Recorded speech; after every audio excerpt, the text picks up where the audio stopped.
Análise teológica aí dos números, o restante do primeiro dom da aliança, que é o Antigo Testamento. Então, o que foi falado na Torá, é o que vocês estudaram até agora. Mas o que caracteriza a palavra de Deus é o quê? Ela é verdadeiramente una. Então, não pode, por exemplo, só abrindo aqui, porque tem Deuteronômio 6:4-9 que eu já falei, Shema Israel, Adonai Elohad, Adonai, o Senhor é um, né? Então, se o um representa Deus lá no Gênesis, como vocês já viram, a Sagrada Escritura não vai entrar em contradição, e o um vai simbolizar outra coisa nos profetas, um vai simbolizar outra coisa nos evangelhos, um vai simbolizar outra coisa no Apocalipse. Então, não é assim. Então, o que eu quis mostrar com o livro é esse símbolo que está aqui conforme Deuteronômio 6:4, o seu Deus é um, ele representa isso em toda a Sagrada Escritura. Então, se vocês viram lá na Torá a representação de cada um dos números, no restante do Antigo Testamento, continua essa representação dos mesmos números, tá? Então, vamos lá. Aí, no finalzinho da página, 10 linhas, um pouco do final da página. Página 93.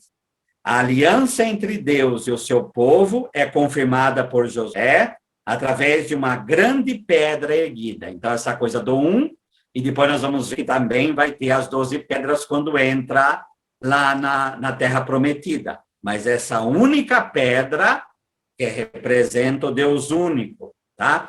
Por isso vai ter um carvalho, por isso vai ter uma pedra que Jacó deita em cima. Então, sempre esse número 1 vai apontar para Deus, tá?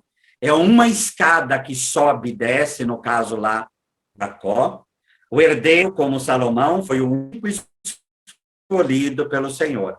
E esse único escolhido é marcado em 1 Crônicas 29:1. É um escolhido. Isso aqui vira profecia do que vai ser o Filho unigênito, que aí vai ter lá no Novo Testamento Jesus. Então, o que está em 1 Crônicas 29:1, Salomão como único, no Novo Testamento vai ser o Filho unigênito. Então, Salomão vira profecia daquilo que vai ser Jesus, tá? Isaías convida o povo a olhar para Abraão, que estava só quando Deus o chamou, mostrando assim como um sinal da presença de Deus e como bênção de Deus. Abraão sendo o do único que aí se multiplica, né? Malaquias afirma que o povo tem único Pai e um único Deus. Então, essa afirmação de um, é por quê? Vocês têm que lembrar que, primeiro, a afirmação do próprio Deus. Segundo, Israel está cheio de idólatras em torno dele. Então, é necessário afirmar essa fé no Deus único. Por isso, o judeu, até hoje, a oração principal do judeu, e principalmente quando um judeu está no leito de morte, se cobre o rosto, né, com a mão e se começa a rezar o Shema, porque é a oração que percorreu a vida inteira do judeu, proclamando que Deus é um, né? E aí os profetas fazem a mesma coisa, né? O profeta Ezequiel, em meio ao exílio, no meio de um povo idólatra, vai falar o quê? Israel é o único povo, né? Também descreve o templo como recinto quadrado pelo qual Deus atinge a ação salvífica, todo mundo, e no qual o mundo pode adorar a Deus. E pega o átrio, a medida com a vara é marcada pelo número 1000 côvados, significando a salvação do único Deus atingirá não só Israel, mas o mundo. Quando a gente fala do número 1, o número 10 também, o número 1000 também é 1. Então, quando vocês leem Sagrada Escritura, a dezena, a centena não interessa, mas se é 1000, se é 100, refere-se a Deus. Só refletindo lá no Novo Testamento, lembra lá quando Jesus fala dar 30, 60 ou 100 por 1? Por que ele fala 100? Por que ele não fala 90? Porque aquele que é perfeito é aquele que louva a Deus, que chegou nos frutos que aponta para Deus. Entenderam? Então, a gente sempre tem isso. Não tem coincidência. Tem lá que está apontando para Deus, tá? Deus é a fonte da vida, né? Então, o número 3, lá desde o Gênesis, o 3, o 9, que aí é o múltiplo dele, 27 também, e aí por aí vai. Deus é a fonte da vida, representado aí pelo número 3. Por isso, a santidade de Deus é proclamado Kadosh, Kadosh, Kadosh. Santo, santo, santo, em Isaías 6:3, né? O povo atravessaria para entrar no terceiro dia, né? A exploração da Terra Prometida também é marcada pelo número 3, que está em Josué 2, 16 e 22. Então, esse 3, ele sempre vai marcar esse processo de vida, porque a Terra é o lugar dessa vida, tá? O número 4, ele é o símbolo do mundo criado, que ficou representado aí em Ezequiel 1. Vamos lembrar que Ezequiel é todo aquele processo lá da visão de Ezequiel, que vê Deus na visão lá do carro divino, atravessando lá o mundo, né? No qual 4 animais, representando as potências divinas, têm 4 faces movendo-se nas 4 direções do mundo, demonstrando que Deus tem o poder sobre o mundo criado. A gente tem que lembrar que o antigo, ele tinha essa visão de mundo criado como a terra plana, né? Essa é a visão, com uma abóboda em cima e colunas segurando isso, águas embaixo e águas de cima, tá? Então, Deus, com esses 4 animais conduzindo o carro divino, quer dizer o quê? Que Deus aí, ele é o Senhor desse mundo, né? Desse mundo no qual nós limitadamente vivemos, tá bem? O número 40, que marcou a passagem, então, do deserto, né? Ele vai, o número 40, o 4, a mesma coisa. 4, 40, 400, vai ser essa marca de quê? De enquadramento. No caso, a penitência, por quê? Somos enquadrados, somos provados, somos limitados. Na penitência, a gente experimenta essa limitação, tá? O número também perpassa a história de Israel como protótipo do ungido de Deus que governa Israel por 40 anos, né? Então, Davi é o que vai enquadrar aí, que vai governar, tá? O 4.000 também vai estar lá na quantidade de pessoas que foram deportadas, né? Então, é engraçado que são números diferentes lá em Jeremias 52, mas no fim vai dar 4.000, quer dizer o quê? Deus enquadrou esse povo. O 5 é o número da liberdade, né? Por isso, essa referência aí com o próprio Pentecostes, a festa aí da liberdade. Então, a grande vitória de Josué em Gabaon se dá sobre 5 reis. E aí ele liberta, deixa livre o povo. O número de pedras com as quais Davi vence Golias, livrando o povo do jugo filisteu, era 5. E aí vem, mas ele mata com 1. Mas aí é 5, quer dizer o quê? Deus fez a obra da morte de Golias para deixar esse povo livre. Então, o significado aí do 1 e do 5 seria a conjugação disto, né? Antíoco VII pede quintos talentos aí de pedra de prata para não fazer guerra com os macabeus. Tradução, para deixá-los livres. Número 6, porque o homem foi criado no sexto dia, como nós já vimos, né?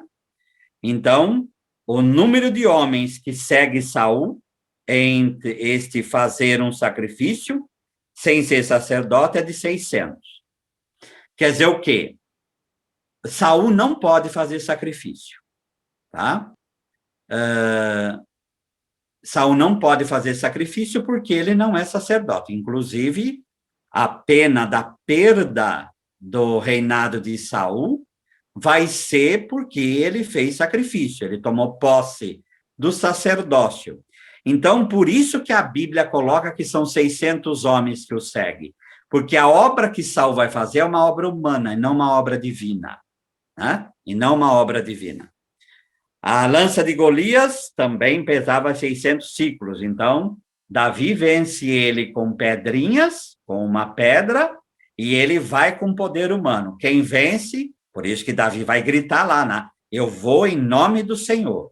Então, com a pedra ele vence, aquele que vem com 600, aquele que vem com o número humano, né?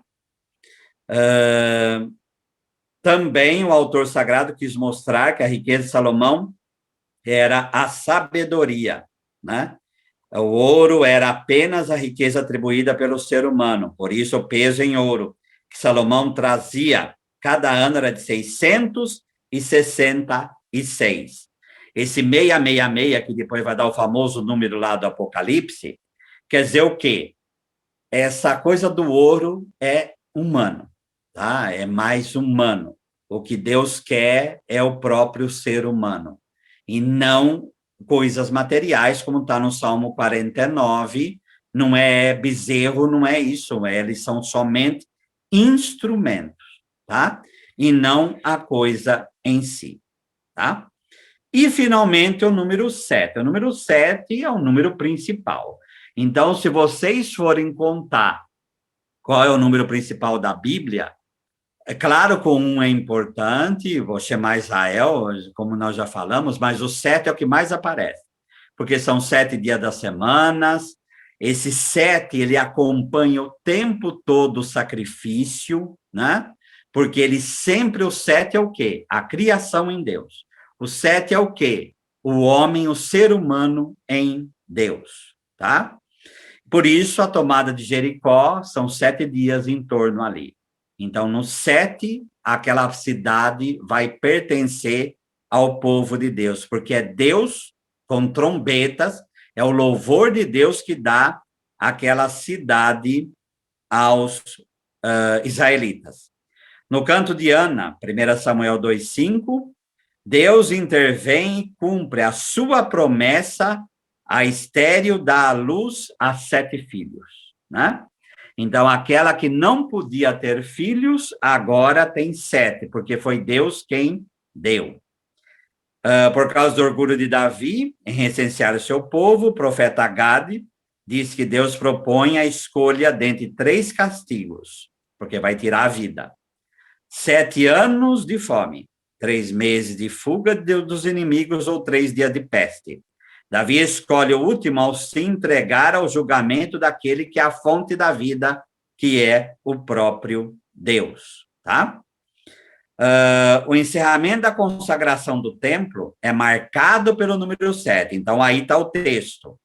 No mesmo tempo, celebrou Salomão também a festa do tabernáculos e todo Israel com ele, uma grande consagração, desde a entrada de Amate até o rio do Egito, perante o Senhor nosso Deus, por 7 dias, além dos primeiros 7, a saber, 14. Então, 14 dias, também vai 14 gerações lá em Mateus, 14 é 2 vezes 7, quer dizer, é humano, ou, quer dizer, a dualidade que aponta aí para o próprio Deus. Então, 7 é sempre essa criação de Deus. Por isso, tudo no templo vai girar em torno desse número 7. Lembrar que o Shabat, o sábado, é o 7º dia. Né? Então, esse 7, ele é um número sagrado, porque somos nós em Deus. Tá? O reino de Josafá é considerado como advindo de Deus, pelo povo, e o número 7 está presente nas oferendas pelos filisteus, como 700 carneiros, 7.700 bodes. Quer dizer, é um número astronômico, mas o que o autor sagrado está falando? O povo quis dar tudo para Deus. O povo quis fazer tudo para o próprio Deus.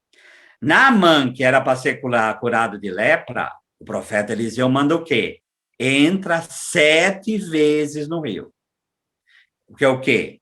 É a humanidade dele, é a criação, que ele estava com lepra, para fazer esse sacrifício, tinha que reconhecer o próprio Deus. Por isso ele entrou 7 vezes sob a ordem do profeta. O justo mesmo que caia 7 vezes se levantará, porque está unido a Deus. Provérbios 24:16. A casa da sabedoria, 7 colunas. Provérbios 9:1. Porque o 7 é esse número da criação em Deus, tá? A presença do simbólico mais forte são os 70 anos que o povo ficaria no cativeiro babilônico, segundo Jeremias, isto é, o exílio seria uma volta para Deus. E no livro de Daniel 9:2, é 70 semanas, né?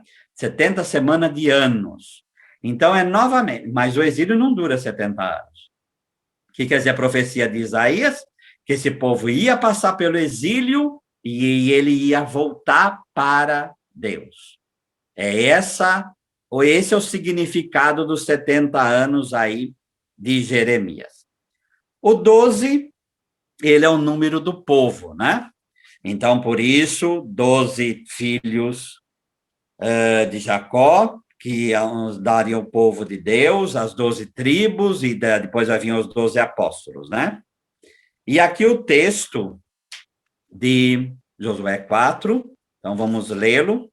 Passai adiante da arca do Senhor, está no final da página 95, no meio do Jordão, e cada um levante sobre o ombro uma pedra, segundo o número das tribos dos filhos de Israel, para que isto seja por sinal entre vós, e quando os vossos filhos no futuro perguntarem, dizendo: que vos significam essas pedras? Então lhes direis que as águas do Jordão foram cortadas diante da arca do Senhor, e passando ela, foram as águas do Jordão cortadas. Estas pedras serão para sempre memorial aos filhos de Israel. 12 tribos, são 12 tribos que formam o povo. Então, o 12 se torna o número do povo. É por isso que aquele que constitui o povo, que é Moisés, ele morre com 120 anos, porque ele foi o artífice desse povo. Então, o 12, tanto aqui quanto no restante da Bíblia, sempre vai apontar para a formação de povo de Deus, tá? O número 12 é repetido várias vezes nas 24 classes sacerdotais, mesmo que tenha esse dobro, que é 2 é testemunho, mas o 12 está aí, perfazendo 288 no ofício de cantores, 1 Crônicas 25. Também o profeta Ezequiel, contra o Egito, o número do Uno resgata seu povo, representado pelo 12, no 10º ano, que é 1, no 10º mês, aos 12 dias do mês, veio a minha palavra do Senhor.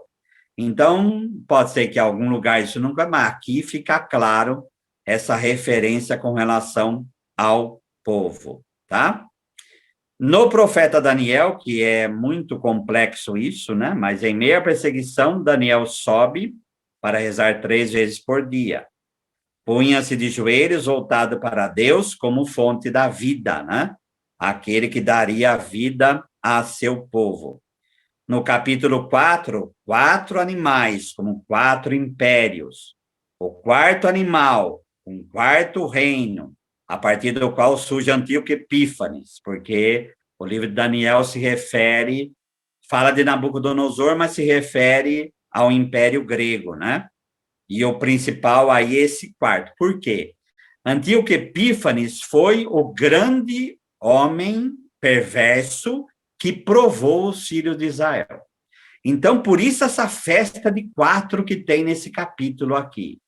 Para mostrar o quê? Esse homem surgiu para provar realmente o povo, né? Para provar. O resultado de 3,5 no 7,25, isto é, a visão que a perseguição não é a perfeição. É uma perseguição de duração limitada. O que é 3,5? 3,5 é a metade de 7. Então, o que o autor está falando? Olha, vocês vão sofrer 3,5 anos, 3,5 tempo, tá? Mas a perseguição não é o fim. O fim é quando chega o 7. O fim é quando você chega na plenitude que é o próprio Deus. Então, não se assuste com a perseguição. Você está no 3,5. Isso vai passar, tá? Isso vai passar, tá? Ao invés de ficar calculando e tentando todas as maneiras possíveis de enquadrar as 70 semanas de ano nos vários impérios, é necessário ver a divisão entre os impérios é feita para chegar à conclusão de que, no final, chegará a Deus. Por isso, o profeta demonstra que a meia semana atribuída a Antíoco Epífanes, esse não é nada perante a tribulação do povo de Israel, já passou. Tradução, o que essas 70 semanas falam? É uma profecia do quê? Tá vendo? Vocês estão sofrendo agora. Estão sofrendo perseguição sob Antíoco Epífanes. Mas vocês vão vencer. Porque no final, Deus vai vencer. Por isso que o 7 está tão presente lá no livro do Apocalipse, que se inspira perfeitamente aqui no livro de Daniel. No capítulo 8, afirma-se: até 2.300 tardes e manhã o santuário será purificado. Como afirmamos acima, o que acontece aqui? Eu estava lendo isso ontem na Bíblia de Jerusalém. Se vocês pegarem a nota na Bíblia de Jerusalém, de Daniel 8,14, vai falar que esse número aqui é misterioso e que não tem ainda a solução. Mas o 23, ele é o número do templo. Ele é o número do sacerdócio, porque 23 é o número primo. Ele é o número do sacerdócio. Então, Daniel resgata esse simbolismo. Lá atrás, a gente já trabalhou isso no livro. Então, 2.300 tardes e manhãs, o santuário será purificado. Tradução: o santuário vai voltar à atividade do sacerdócio, do sacrifício. Então, esse é o significado que está aqui de Daniel 8,14, tá? Depois do tempo, o sacrifício diário for tirado, posta a abominação desoladora, haverá ainda 1.290 dias. Esse número representa 3 anos e meio, mais 30 dias que eram acrescentados por um ano bissexto. E aqui tem a referência. Como símbolo da imperfeição, como dito acima. Porque o que Antíoco Epífanes fez? Ele colocou um ídolo dentro do templo de Jerusalém. O povo, obviamente, ficou escandalizado com isso, né? O que o profeta Daniel está falando? Escuta, vocês estão vendo essa abominação?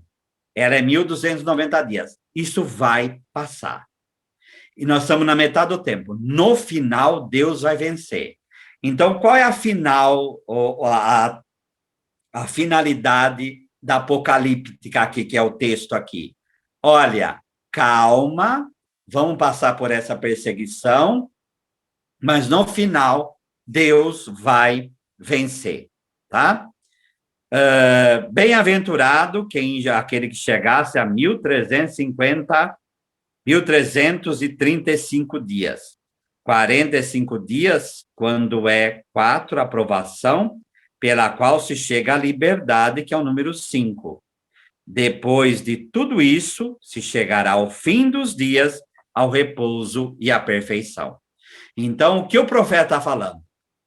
E essa finalidade apocalíptica, que é um gênero literário, que depois lá o Apocalipse vai ser outro, é quando não tem mais jeito, mas aí surge esse visionário que vê, olha, nós estamos passando por perseguição, mas ela é 3,5, ela é 45, nós estamos passando, mas vai chegar no 5. A liberdade vai chegar.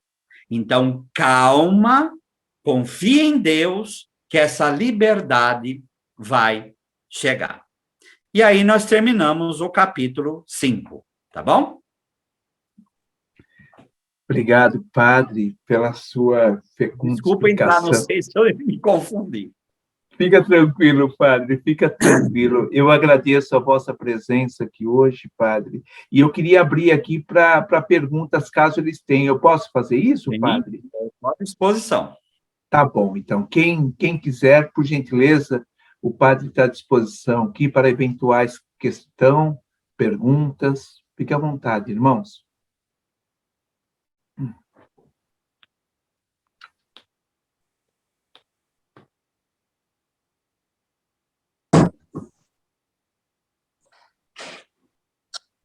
Gerson, você vai perguntar, Gerson? Vou sim. Tá, fique à vontade, por favor, irmão. Ô padre, boa noite. Obrigado por essa partilha que está sendo muito boa. Eu gostaria de saber se quantas vezes perdoar, 70 vezes 7, tem tudo a ver com essa situação aí que o senhor acabou de dizer. É isso. Obrigado. É isso. Tem gente até que no mundo protestante, no 70 vezes 7, fica contando 490 vezes. 7 é a criação em Deus. Então, o que é perdoar? Perdoar é 70 vezes 7. É entregar tudo para Deus. É entregar aquela pessoa que nos machucou para Deus. Então, o que Jesus fala para Pedro? Não é 7 vezes, 70 vezes 7. Tradução é entregar sempre para Deus. Esse é o significado.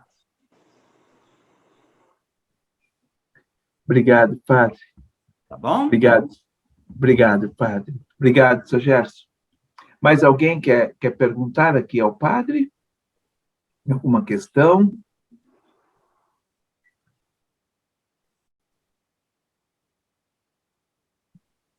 Não? Podemos ir, então, para o encerramento desta live de hoje? Bom, eu quero aqui agradecer a sua presença mais uma vez. Obrigado por estar conosco, viu, padre, nesta noite. Obrigado pelo seu sim. Obrigado pela gentileza em aceitar o nosso convite, viu, padre? Muito obrigado mesmo, viu? Antes do senhor ir, nós queremos aqui, junto com os irmãos nesse ministério, rezar aqui uma Ave Maria pelo seu sacerdócio, pela vossa vida. Padre, que Deus te abençoe e te proteja sempre, que Maria esteja intercedendo sempre pela vossa vida, seu sacerdote e tudo aquilo que o Senhor fizer, aonde o Senhor estiver.